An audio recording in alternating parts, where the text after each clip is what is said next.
காலநிலை மாற்றத்தை எதிர்கொள்வதில் தமிழ்நாடு முன்னோடி மாநிலமாக திகழ்வதாக முதலமைச்சர் மு க ஸ்டாலின் தெரிவித்துள்ளார்.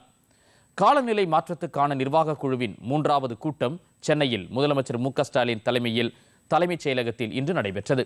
ஆலோசனைக் கூட்டத்தில் பங்கேற்று பேசிய அவர், அரசின் சீரிய நடவடிக்கையால் அலையாத்தி மரக்காடுகளின் பரப்பளவு 2 மடங்காக அதிகரித்துள்ளது என்றார். மேலும் பொது போக்குவரத்தின் பயன்பாடு குறைந்துள்ளதால் போக்குவரத்து நெரிசல் மற்றும் மாசு அதிகரித்துள்ளதாக தெரிவித்த முதலமைச்சர் ஸ்டாலின், பொதுமக்கள் பொது போக்குவரத்தை அதிக அளவில் பயன்படுத்த வேண்டும் என்று வேண்டுகோள் விடுத்தார்.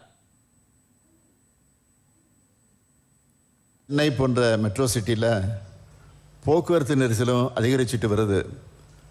மக்கள் அதிகமாக பொது போக்குவரத்தை பயன்படுத்துறது தான் இதை குறைக்க சிறந்த வழி. அதை ஊக்குவிக்க தான் எம்டிசி மூலமாக முதற்கட்டமாக 120 மின்சார பேருந்துகளை பயன்பாட்டுக்கு கொண்டு வந்திருக்கிறோம். மக்கள்கிட்ட நல்ல வரவேற்பு இருக்குது.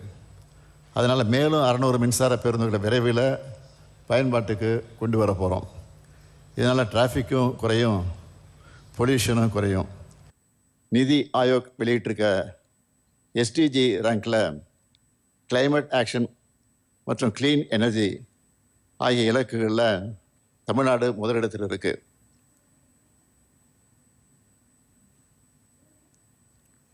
இந்த கூட்டத்தில் நிதி மற்றும் சுற்றுச்சூழல் காலநிலை மாற்றத்துறை அமைச்சர் தங்கம் தென்னரசு, தலைமைச் செயலாளர் முருகானந்தம் உள்ளிட்ட அதிகாரிகள் கலந்து கொண்டனர்.